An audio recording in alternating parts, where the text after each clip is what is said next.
petite famille, mes amis très chers. Merci d'être là un jour à nouveau. On va voir aujourd'hui quel est le message pour vous, tout en espérant que vous allez bien, que tout se passe bien, que vous gardez le courage, les bonnes humeurs. Et puis, on va voir quelle est la carte de la journée qui va véhiculer les petits messages pour vous. On va voir quelle est la carte. Ok. On a ici les 10 d'épée. Ok, les 10 c'est la fin. Parce que des cartes de les arcanes mineurs, il y a des 1 à 10. Ok, donc 10 c'est la fin de quelque chose. Et normalement, dans une lecture, mais pas toujours, parce que ça dépend beaucoup de l'intuition personnelle et de la guidance personnelle, quand les 10 d'épée est ressorti dans un tirage, ça indique qu'en quelque part il a eu la blessure de trahison est très près de la personne en question. Et donc ça a été peut-être une fin douloureuse. Quelque chose a fini avec la douleur, avec la peine, et on a dû finir d'une manière ou d'une autre. Mais il y a une certaine violence, une souffrance, et puis voilà, c'est pas agréable à vivre. La fin de quelque chose qui a fini de manière abrupte, de manière violente, et ça fait mal au cœur.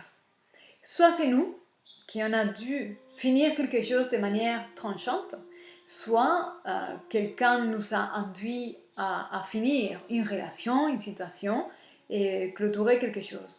Ok. Et donc c'est la signification de cela. Parfois, il se peut que ça soit aussi la fin d'un cycle de pensée, ça va lier. Et je dis ça parce que dans les deux des cartes, je suis en train de voir l'empereur ici. L'empereur, c'est une force représente le masculin divin, ok? La détermination, le courage et la capacité de prendre en charge et de changer, ok?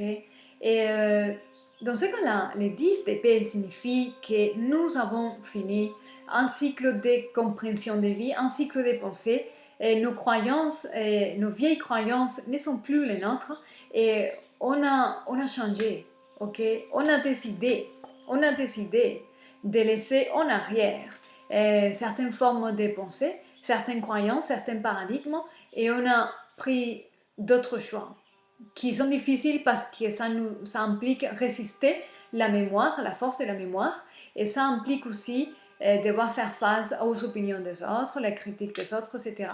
Mais là, les choses ne vont pas être comme avant, plus jamais, dans la pensée, ok? Et puis, voilà le message que je peux vous passer, en espérant que ça vous aide, que ça parle à quelqu'un ici. N'hésitez pas à me laisser des commentaires que je puisse savoir, ça me fera plaisir. Gardez soin de vous, comme je vous dis d'habitude. Soyez heureux et je vous dis à très très bientôt, sûrement à demain.